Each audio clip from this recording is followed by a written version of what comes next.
Junkertown is dirty, it's crazy, harsh, chaotic, unforgiving, grungy, organic, flawless, carnage, beautiful, awesome. comic relief. Junkertown is the best thing ever.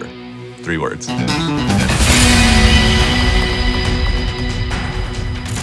Junkertown is a really important area in Overwatch. After the Omnic crisis, the Australian government was trying to make peace with the Omnic populations in Australia, and so they allow them to sort of have the land around the Australian Omnium. Unfortunately, that would displace the solar farmers and other people who were living out there, which included one Mako Rutledge. You had this group that was sort of misplaced and then fought back against the Omnium, and not only fought back, but did it in whatever ragtag way they could. That ultimately resulted in the detonation of the Omnium. And what they've done is they've built on top of the wreckage, and what we're seeing now is that town. Nowadays, Junkertown is run by a lady called the Queen. She has a really interesting backstory. There is a place called the Scrapyard where they watch gladiatorial combat of people driving mechs, people fighting each other, people fighting Omnics, and that is where the Queen came from. She was a really charismatic and skilled fighter. The Queen is the boss, and all of the Junkers have to be very cautious about what they do in terms of the Queen.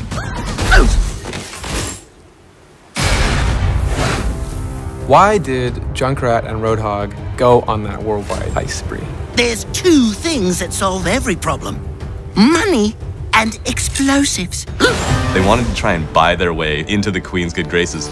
You can see a lot of that as we escort the payload, which has all the treasures that they've collected across their journeys, and also has a little special surprise for the people who kicked them out of Junkertown. Once we saw Junkertown and we knew Junkrat and Roadhog as characters, we knew that we had to relay that in the sounds. So you'll find a lot of dirty, grungy things that sound loose and broken. We used a lot of levers and pulleys and chains and just old things that are rusty that you'd get tetanus from. We went up to this really old ghost town, and it was so silent there that we were able to get all these little intricate sounds, like even flies landing on the microphone you're able to hear. There's this really cool hand crank that we pitched down a little bit, and then some chain pulleys that go with it. And that's the main basis of the payload that you'll hear as it moves through the streets.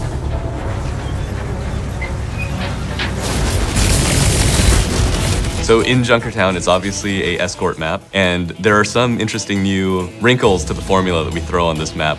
We start in the outskirts of Junkertown at Roadhog's farm. There's a lot of sheet metal and things plastered on the walls to make it feel livable. I feel like the abandoned farm is kind of a nice grounded area of the map, and as you move through this level, you slowly get into this kind of more sci-fi, high fantasy parts of the level. The next section, I think, is my favorite section, which is Junkertown proper.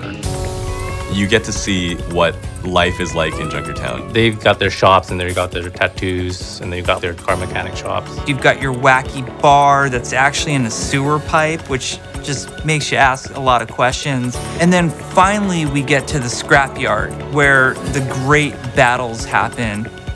Powerful champions have come through the ranks and have seized power and fame and glory in Junkertown. And it's gonna create a lot of interesting scenarios. You've got the turbine, which is the big fan that's spinning above. And so players can stand on this thing while it rotates. You can put turrets on top of it. But you've also got to pass through that sort of shortcuts, either from the attackers straight to the final point, or from the defenders to the earlier choke in the space. And we feel like this is going to add a really interesting gameplay dynamic.